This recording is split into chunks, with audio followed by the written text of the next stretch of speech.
Hi, I'm Thalassa. My brother took out a $900,000 loan, using my name. Then he kicked me out of the house I technically owned and said, I don't owe you anything.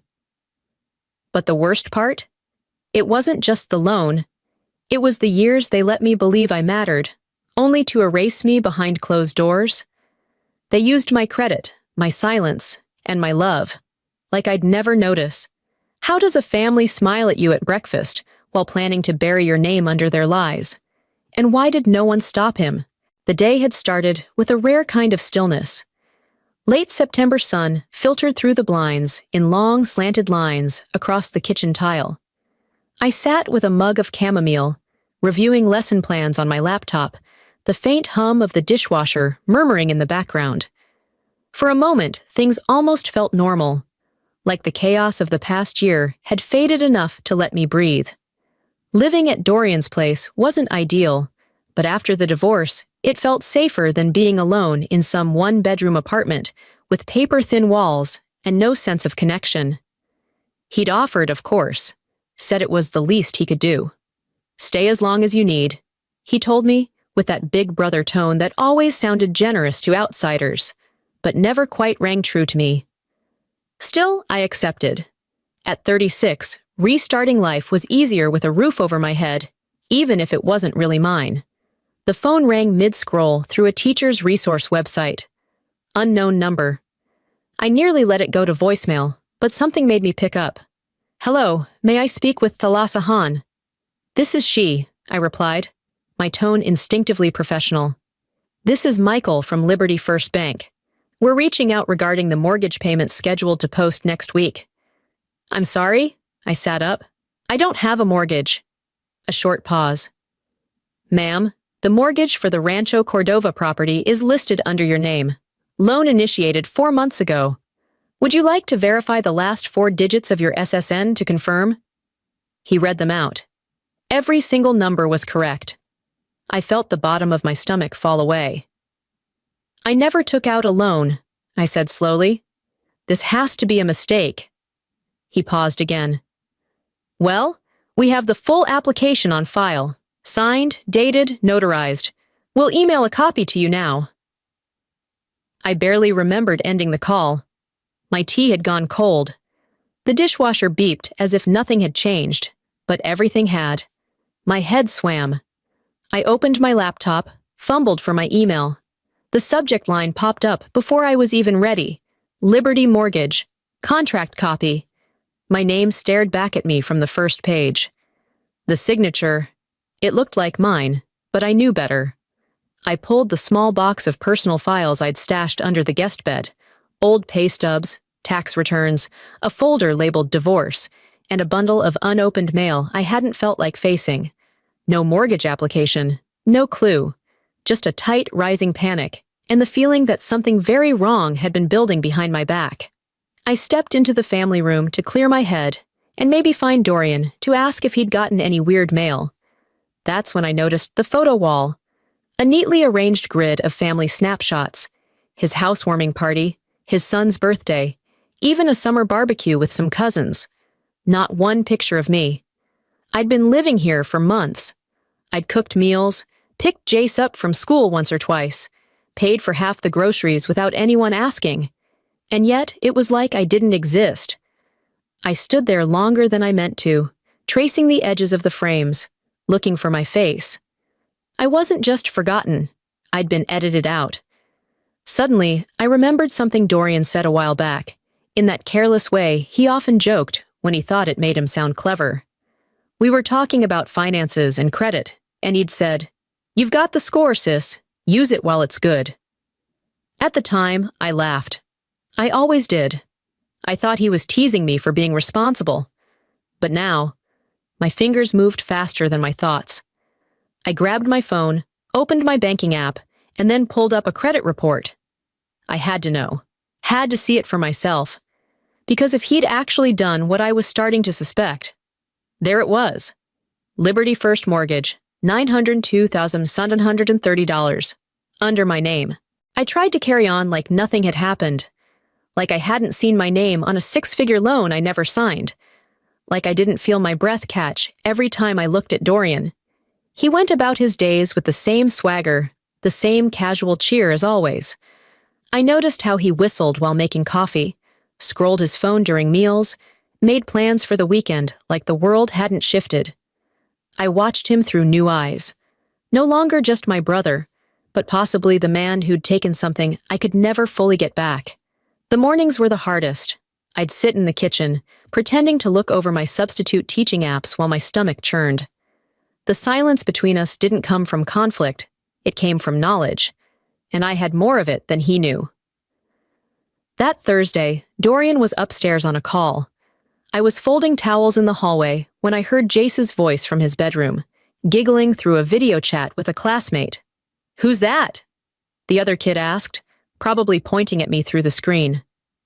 "Oh, that's the cleaning lady," Jace answered innocently. "She doesn't sleep in the big rooms."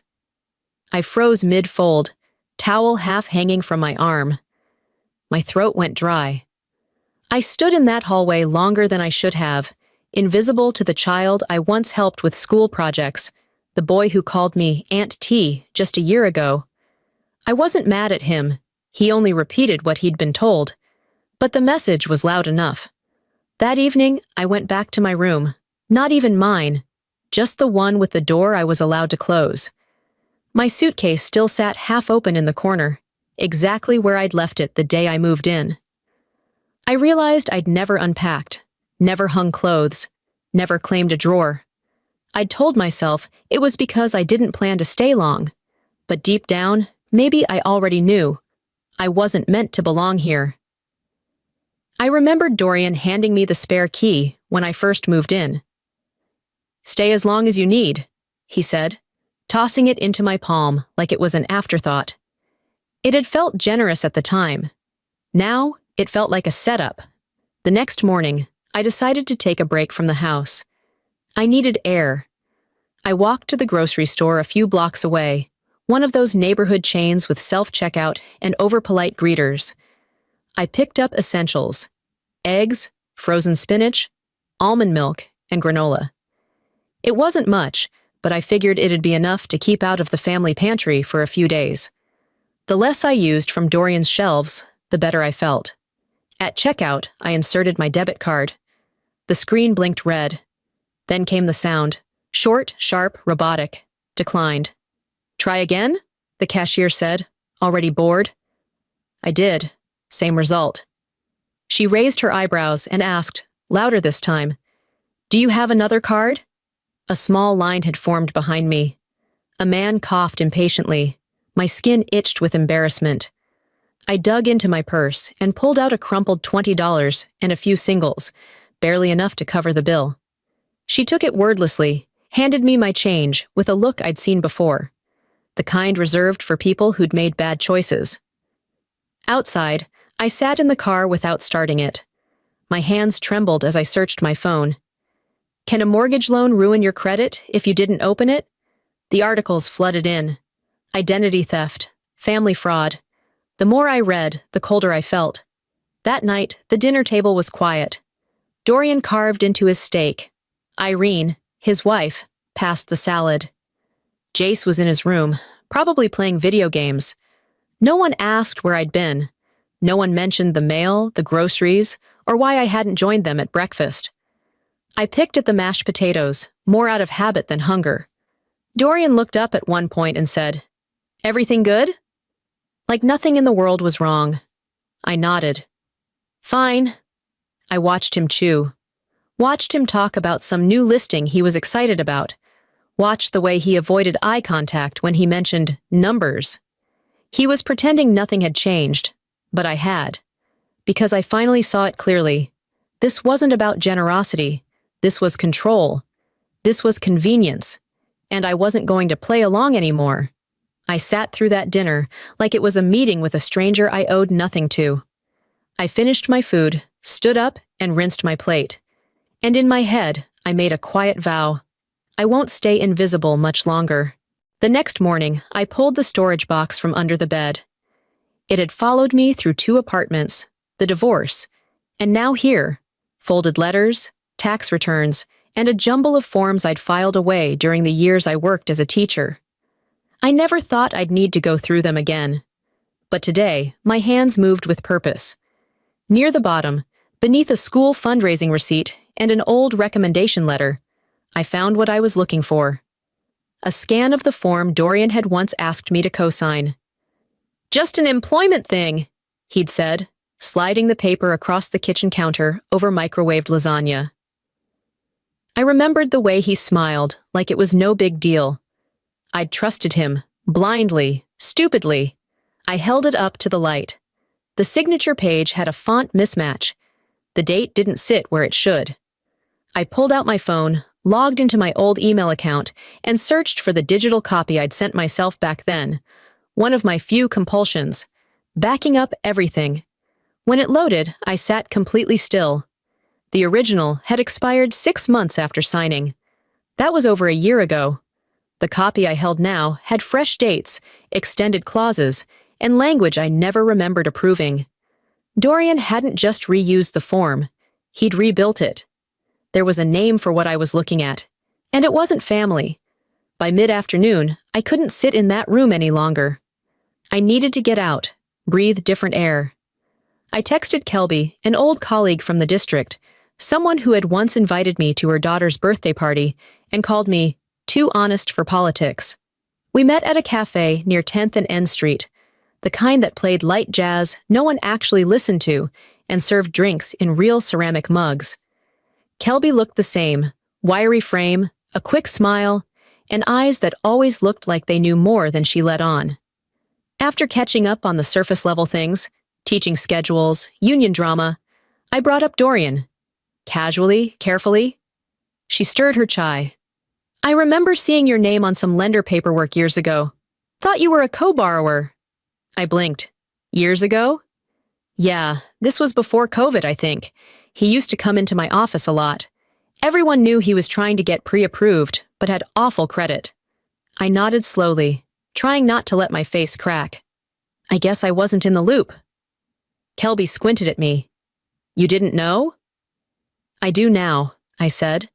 Then I smiled, and it was the kind of smile I'd seen my mother wear whenever someone brought up the past. Thin, practiced, just tight enough to say, "We're done here." After we hugged goodbye, I walked slowly back to my car. I didn't remember half the street signs. My feet moved, but my thoughts were somewhere else entirely. The city felt like it had always known, like I'd been the last one to catch up. I sat in the driver's seat with the door still open. I watched a mother pull her toddler into a stroller and wondered how many people lived entire lives being invisible to the people closest to them. It wasn't just the form. It wasn't just the money. It was how easily I had been overwritten, repurposed. I thought about every time Dorian had laughed off his mistakes. How Mom once told me, "Your brother's just trying his best. He doesn't land on his feet like you do." As if my steadiness meant I owed him my spine. That night, I lay in bed with the glow of my phone illuminating the dark. I wasn't looking at social media. I wasn't playing Sudoku. I opened the browser, typed slowly. Legal action against family identity fraud. My finger hovered over the search button. If they could fake my signature, I could reclaim my voice. Dinner that night felt like theater. Everyone knew their roles. The table was set neatly, forks on the left, napkins folded like always. The roast smelled the same, but everything else had changed, at least for me. I'd spent the day printing documents at the local FedEx office, scanning every line again with the kind of clarity only betrayal brings. I kept the pages in a brown folder tucked inside my bag, sitting just beside me on the dining room bench. No one asked about it. Dorian sat across from me, cutting into his chicken with the same practiced calm. Jace mumbled something about school, and Irene offered her usual passive smile. Oswin, my father, took his seat like he hadn't skipped a word since breakfast. I didn't want to explode. I wanted the truth. "Do you remember the employment form I signed for you?" I asked, voice even. Dorian's knife paused mid-cut. He didn't look up. "Why?" "I've been reviewing my credit report." "That form, it wasn't what you said it was." He finally looked at me. Calm. Cold. "Thalassa, You're living under my roof.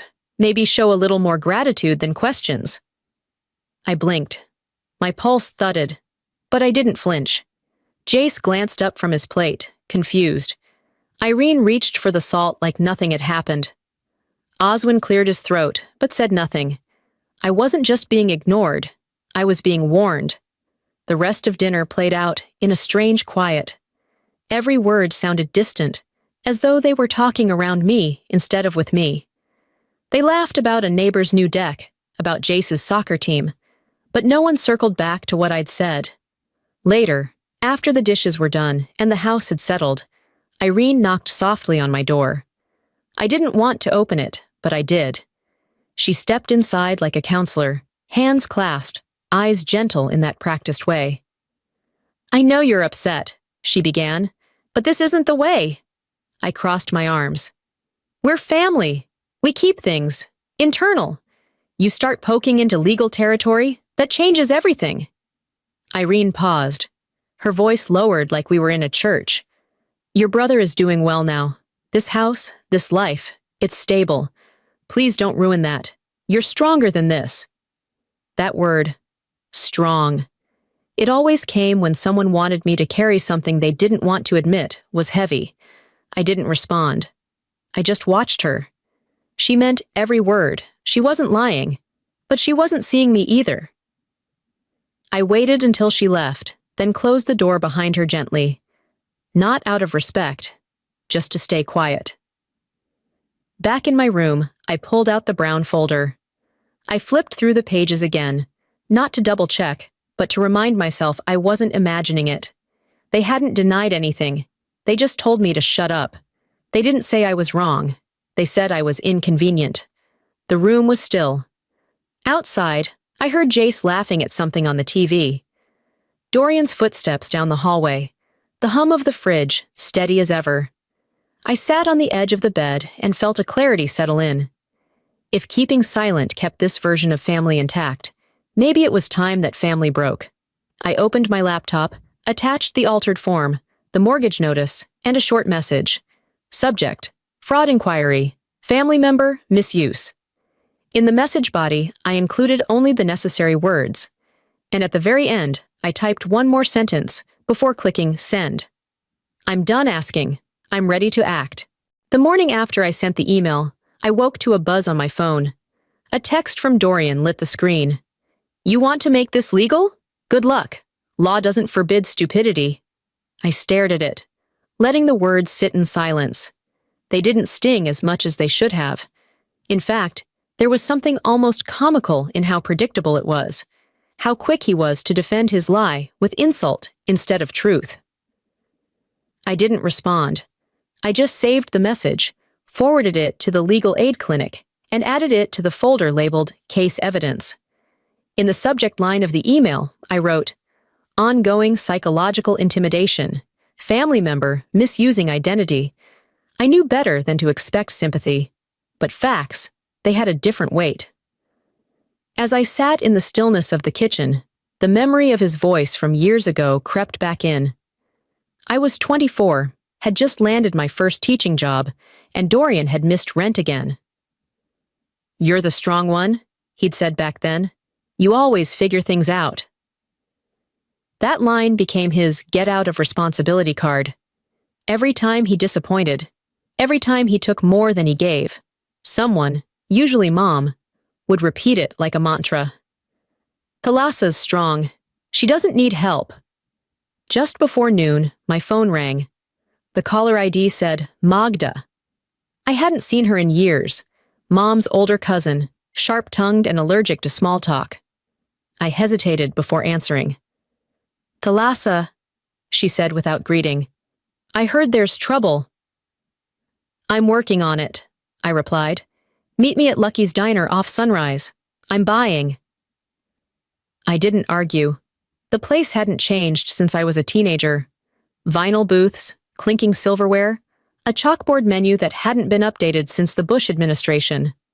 Magda was already seated when I arrived, a black coffee in hand and a folder next to her. You look like hell, she said. Sit down. I did.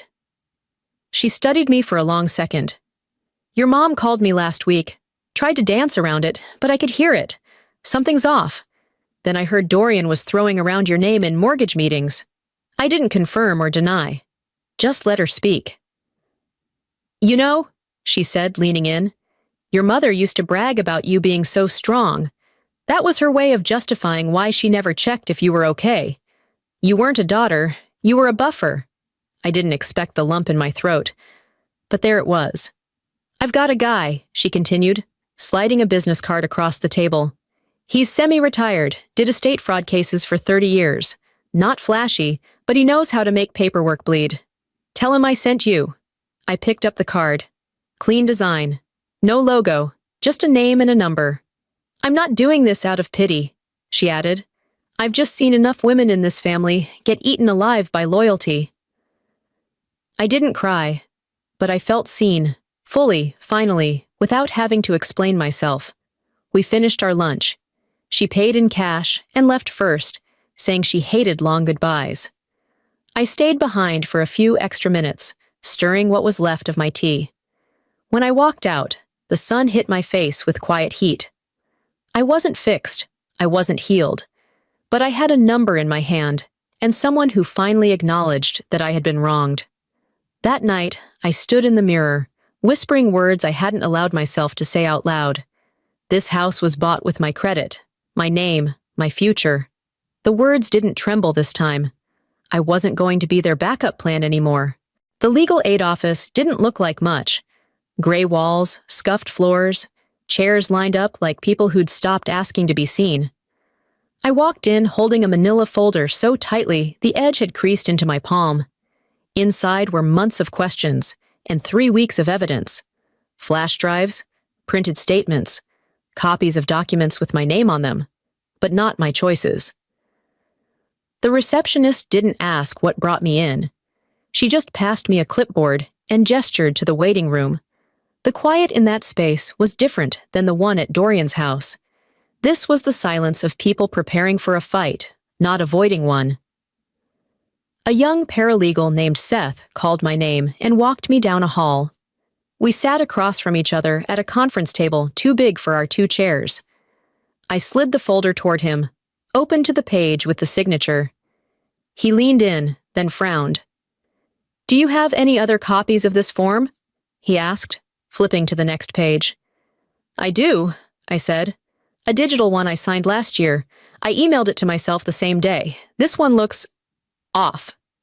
He turned to his monitor and motioned for me to plug in the flash drive. A few clicks later, my original document filled the screen beside the altered one. The differences weren't loud, but they were unmistakable. The font spacing, the line alignment, the way the T in Thalassa didn't curve naturally in the new one. Mine always had a slight pause. This one flowed too easily.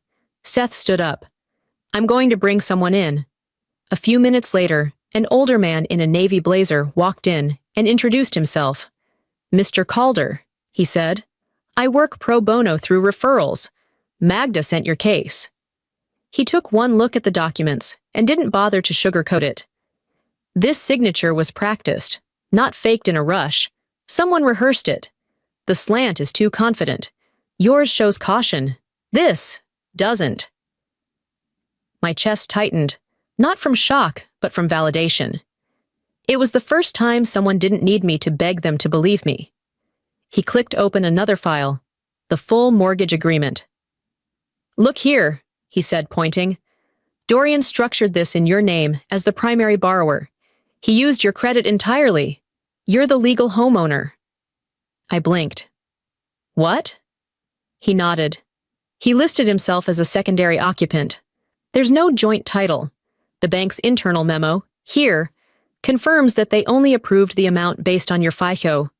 Without it, they'd have rejected the application outright." I sat still.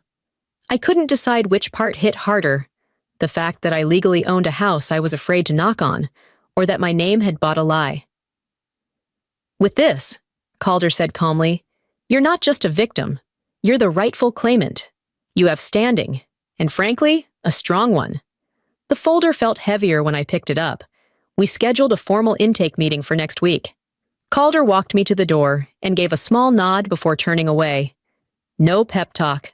Just a handoff. Exactly what I needed. I didn't drive home right away. Instead, I pulled into McKinley Park and sat on a bench near the duck pond, pulled out the printed forms. My name, my debt, my identity. For weeks, I'd felt like I was disappearing, erased from the photo wall, the family dinners, the financial records. But now I realized something. I wasn't gone. I was buried beneath someone else's mess. If I was the one carrying this debt, then I had the right to reclaim what came with it. My name, my standing, my voice. By the time I got back to Dorian's, the sun was starting to set. I parked on the street, not the driveway. Walked up to the door without hesitation. No one saw me come in. I moved past the kitchen, through the hall, and into the guest room I still technically occupied. I didn't say a word. I locked the door behind me, set my bag down, and opened my laptop. Tomorrow, I'd let him know who actually owned this house. By the time I got home from the library that afternoon, the envelope was already sitting on the kitchen counter. I recognized the seal, Liberty First Bank. I paused for a moment, thumb tracing the edge, stomach turning. I opened it slowly, expecting a notice, maybe an update on the dispute. But inside was something else entirely. A thank you letter. Congratulations on maintaining a responsible payment history, on building trust with the institution, on being the kind of homeowner we're proud to work with, and at the bottom, signed in blue ink, Mr. Dorian Halber. My name wasn't mentioned, not once. He'd accepted praise for something I didn't even consent to build. The mortgage, the credit, the payments. It was all mine, but the bank believed he was the one keeping it afloat. He got the applause. I got the debt. I stood there with the letter in my hands, every sentence feeling like a slap. Not because the bank didn't know the truth. How could they? But because he didn't even flinch when they gave him credit for stealing. Later that evening, I stepped out to clear my head and parked in the lot behind the school where I used to substitute. I hadn't returned there in months. I was halfway through scrolling through my inbox when a message from Kelby popped up. The subject line just said, "Not good." I opened it. "Someone from Dorian's office called my HR today," it began. "Said I violated internal policies by discussing client data. I didn't even use my work email when I talked to you, but now I'm flagged for review." A second message came in right after. Short, final. "I can't talk to you anymore. I'm sorry." I didn't reply. It wasn't her fault. Dorian wasn't just hiding. He was silencing. One phone call at a time. One quiet threat behind office doors. He knew how to turn the system against people without ever raising his voice. Driving home, I thought about every time I'd watched him lie and watched people believe him. How he'd cry broke one day and host a BBQ the next. How Mom once said, "Your brother's just trying. You're the strong one. You'll understand." That phrase, strong, again, always tossed at me like a consolation prize. I remembered the nights he crashed my couch in college, the excuses about rent, the way he'd borrow my student loan refund and say, "You always land on your feet." He never had to take credit for the damage, just the victory. I wasn't part of his success story. I was the scaffolding he built his image on. No one ever noticed the people holding the spotlight. They only clapped for the guy standing in it. Back in my room, I laid the congratulatory letter next to the mortgage contract. 2 pieces of paper, same lie, different fonts. I snapped a photo of them together. The angle caught both signatures, his praise and my burden, on full display. If he wanted credit, he'd soon get all of it, under oath. The invitation wasn't sent to me, but I heard about the brunch from Aunt Magda, like always. Dorian wanted to show the house, as if it hadn't already been paraded through every conversation since the loan was approved. Family, neighbors, old coworkers, they were all coming for coffee, eggs, and praise. I wasn't on the guest list. That morning, I dressed in a plain navy sweater and black slacks, hair tied back, folder in hand. I didn't knock when I arrived. I opened the door like someone who still had a key. because I did. The moment I stepped in, every fork paused midair. Conversations clipped short. Irene's eyes widened, but her mouth froze in a smile she didn't mean. Dorian, standing in the kitchen near the mimosa pitcher, blinked twice. "Thalassa," he said, steady but tight. "Didn't know you were coming." "I figured since it's my house," I said, setting the manila folder on the counter. "I might as well show up too." No one laughed. I didn't make small talk. I didn't comment on the spread. Avocado toast, bagels, smoked salmon like we were on the coast. Instead, I walked to the living room, turned on the flat screen, and slid in the USB drive. "What's this?" someone asked behind me. No answer. The footage rolled, grainy but clear. Dorian in an office, leaning over a desk, phone pressed to his ear. "Just copy her signature," his voice said, too casual to be innocent. "She won't even notice. I've got a few old forms from when she helped with paperwork. They match close enough." Silence. In the video and the room. Someone gasped. A glass shattered on the floor. I turned, looking not at Dorian, but at the people around him. Faces I'd grown up with. Aunties who used to braid my hair. Uncles who'd once called me the practical one. Cousins who never really knew me, but liked to say they did. Dorian stepped forward, hands out. "Thalassa, we don't need to do this here," Irene interrupted. She marched over and turned off the screen. "We don't air our laundry like this," she snapped. "This is not how we solve things in this family." Oswin spoke from the couch without standing. "You're tearing this family apart. You think a brunch is the place for this?" I looked at them, one by one. None of them said, "That's wrong." No one said, "That wasn't okay." Just discomfort, just decorum. "I'm not breaking anything," I said, my voice calm. "I'm showing what's already been broken."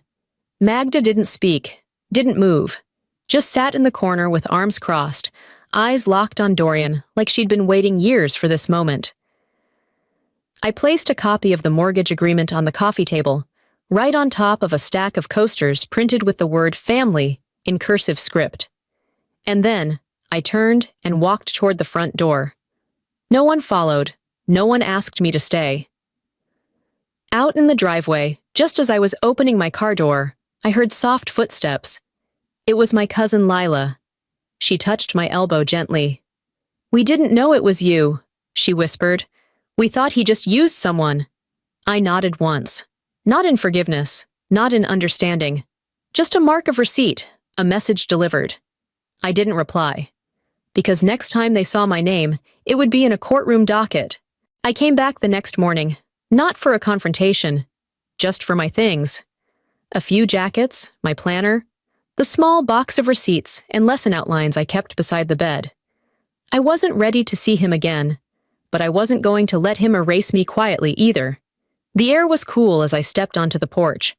The front door was already open, but Dorian stepped out as I approached. His tone was loud, calculated. "You've embarrassed us enough. You're not welcome here." I didn't flinch. I reached into my bag, pulled out the folded printout of the deed with my name. I held it up without a word. He slammed the door. I didn't knock again. Minutes later, I sat on the porch steps, scrolling through my phone, waiting for the next move. It came quickly. 2 squad cars pulled up at the curb. Non-emergency line, I guessed. I stood before they stepped out, met them with calm. "Ma'am, we got a call about a possible trespasser." I handed one officer my ID and opened the folder to the mortgage file. "This is my name, my address, my mortgage."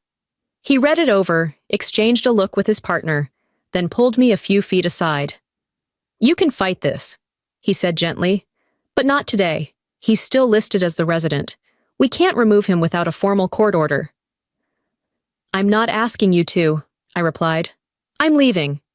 I didn't take a single item from the house. I walked down the steps with only my purse and the weight of everything I'd carried for too long. I didn't call anyone. I didn't cry. I walked 4 blocks, turned right past the church, and sat on a bench outside the bus stop. The wind tugged at the hem of my sleeve. My name was on that house. My future had paid for it.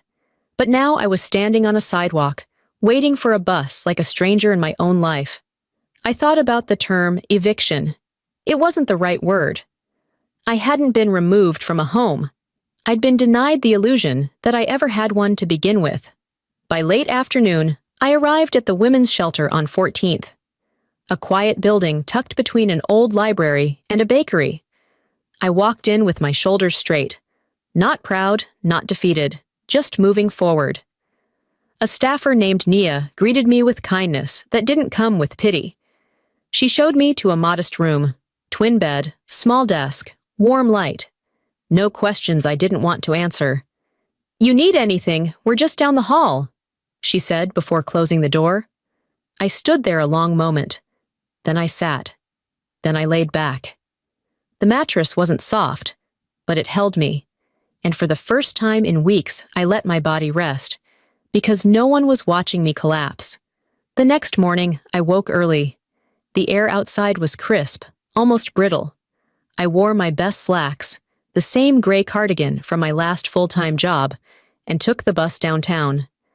This time, I walked with purpose into the Sacramento County Clerk's office. I waited in line behind a man filing a building permit and a woman disputing a traffic ticket. When my turn came, I stepped forward, handed over the documents. The clerk glanced over the top sheet. "Notice of motion," she read aloud. "Ownership dispute and identity theft?" "Yes," I said, calm and clear. She stamped the corner and slid it into the intake tray. If he wanted war, I thought as I turned to leave, I'd bring a legal army. The courthouse stood gray and tired against the Sacramento morning. I arrived early, coffee in hand, folder under my arm, and not a trace of makeup. Not because I didn't care, because I didn't want to soften anything. I was here for truth, not sympathy.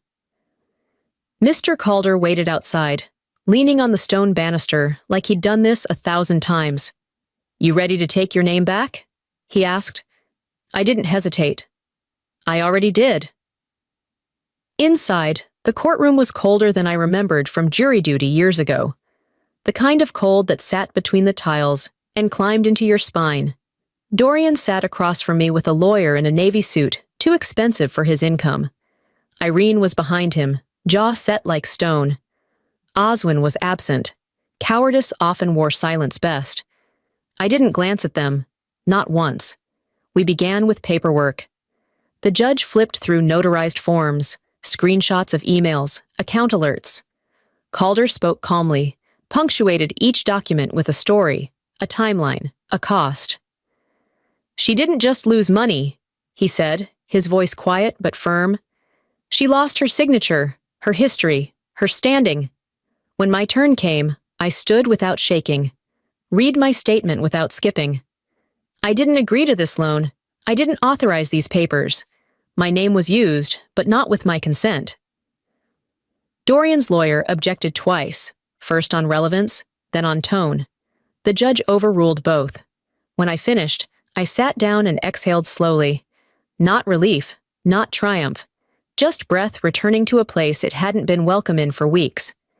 At the end of it all, the judge said she'd review the filings, that we'd receive the written decision within 10 days. Outside the courthouse, Irene passed by me without eye contact. Calder didn't follow. He knew I needed the silence more than closure. As she walked away, I heard Oswin's voice, not directed at me, but enough to land. It didn't have to go this far. And I thought to myself, no, it didn't. You just had to tell the truth before it broke everything. Dorian didn't speak. He looked at me once, briefly, and for the first time in my life, he didn't look smug. He looked tired. And small. The following week, I moved into a small one-bedroom near the river. It wasn't fancy, but it was mine. I painted one wall light green, not because it matched the decor, but because it didn't remind me of anything. I bought a mattress, set up a desk, put my name, T. Han, on the mailbox with a silver label I printed myself. The quiet there was different than the silence I'd lived in before. This one was chosen. I didn't fill the space with noise. I let it hold me. Let it echo back something I hadn't heard in a long time. my own rhythm. One morning, as I was checking mail before heading to the library, I saw the envelope. Sacramento County, official seal. I took it upstairs, sat on the edge of the bed, and opened it slowly. The ruling was short. The identity theft was confirmed. The mortgage reverted to me entirely. My name cleared. I didn't cry. I didn't cheer. I folded the paper and slid it into the same folder I carried into court, now thinner but heavier with meaning. It was my debt. But now it was also my name again. The new mailbox came from a small hardware store near the river. Cheap plastic, matte black. But the label I printed for it felt like solid gold. T. Hahn. Just that. Nothing more, nothing less. As I peeled the backing off the sticker and pressed it onto the metal, I caught my reflection in the door's tiny curve. I didn't look triumphant. I looked settled. A neighbor walked past with her dog and offered a soft, "Morning." I nodded back. For the first time in a long while, I didn't lower my eyes or flinch at casual kindness. I locked the box with its flimsy little key, and even though it probably cost 50 cents to replace, the click echoed louder than Dorian's door ever had. That morning, I woke up not to chaos, not to dread, but to sunlight warming the bedspread. No alarms, no footsteps outside my door. I brewed tea, not out of habit, but because I wanted to. I sat in the armchair by the window and started reading a book that had gathered dust through months of war. Halfway through a chapter, I looked up and whispered aloud. No one told me peace would be this quiet, or this earned. There was no parade for my court victory. No applause. But I didn't need either. I had space. I had silence that didn't punish. A week passed before I checked the old email again. Dorian had written 4 times. "Can we talk?" "You didn't have to go that far. I was just trying to protect the house. I'm still your brother." Each one landed like a dull tap. I didn't open any of them. I read the previews, hovered over the trash icon, and deleted each message with deliberate slowness. Not out of anger, just out of finality. I didn't need his words. I needed him to sit with the silence I'd known too long. On a Tuesday afternoon, I took a walk past the block I once called home. The house looked the same from the outside. Clean lawn, fresh mulch, new curtains in the living room window. Probably picked by Irene. They always had a thing for pattern matching. I didn't slow down. I didn't knock. I just glanced once. And no one came out. No one called after me. That silence used to feel like erasure, but now it felt like freedom. By the time I returned to my apartment, the sun was beginning to dip, casting a soft orange glow through the blinds. There was a letter on the floor just inside the door. No envelope window, handwritten address. I recognized the clerk's name on the return label from court. It wasn't legal paperwork this time. I opened it with care, unfolded the single sheet. "We don't often see people fight this hard without hatred," it read. "You reminded us why the law exists." I read it twice, then again. I folded it neatly, slid it into the same folder I'd used for every step of this process. Not because I needed to prove anything anymore, but because it mattered to have something that told me I wasn't invisible. I had reclaimed more than a deed. I had reclaimed the right to be. The envelope had no return address, but I recognized my mother's handwriting immediately. The loops of the S and the tightness of the L hadn't changed since I was a teenager. She used to write notes for the fridge like that, reminders about dentist appointments, or that leftovers were hers, not to be touched. I didn't open it. I placed it gently in the drawer of my nightstand, the one labeled unfinished. Not because I was waiting for the right moment, but because I'd stopped chasing closure from people who never intended to give it. The days moved forward quietly. I woke early, not because I had to, but because I wanted to.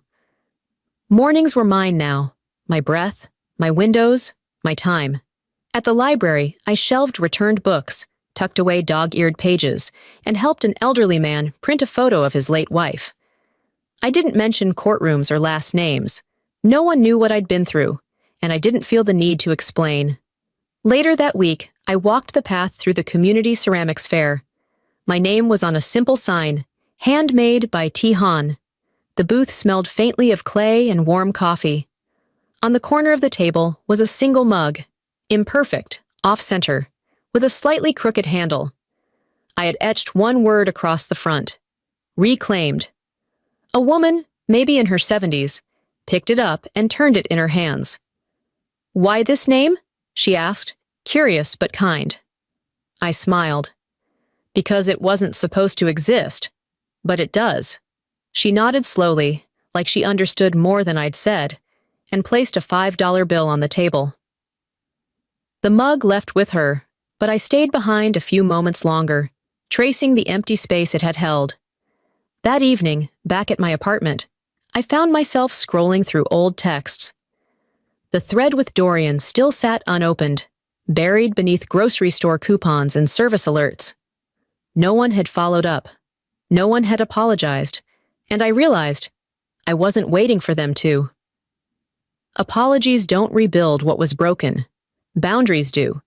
They hadn't rewritten the story. They just stopped sending new lies. And that, in its own way, was permission to move forward. I applied for a small business license online that night, typed out my full legal name, Thalassa E. Han, and didn't hesitate when the form asked for a digital signature. I used a new pen the next morning to sign the printed confirmation. The ink didn't shake. The past still echoed in my credit score, in the glances from relatives at the grocery store, in the letter I never opened. But the echo didn't dictate the terms anymore. It was mine now, softened by distance. I kept the apartment simple. No framed pictures of the family, no extra key under the mat. Just books, pottery, and light green walls that felt nothing like Dorian's kitchen. Some nights, I read out loud just to hear my own voice. I'd say things like, "They used my name like it was free to take." But I took it back, quietly, fully, and without revenge. That silence, they'll never be able to rewrite. And then I'd set the book down, close the blinds, and pour a cup of tea in a mug that said reclaimed. For the first time, my story ends on my terms. Sometimes, the loudest thing you can ever say is nothing. Not every battle needs to be won with shouting. Not every truth needs to be screamed to be heard. I learned that reclaiming your life doesn't always come with applause. It comes with quiet choices, steady boundaries, and the refusal to be erased. If you've ever felt overlooked, used, or told to just be strong, I want you to know, strength doesn't mean silence. And it definitely doesn't mean staying where you're not seen. You have every right to take your name back, your peace back, your future back, even if no one claps when you do. What about you? Have you ever felt like the invisible one in your own family? Or had to choose between peace and being accepted? I'd love to hear your story. If this video spoke to your heart, drop a 1 in the comments, or tell me where you're watching from. And if it didn't connect with you, that's okay too. Let me know why and how I can tell these stories better next time. And hey, if you want more stories like this, stories that dig deep and speak truth, don't forget to subscribe to the channel.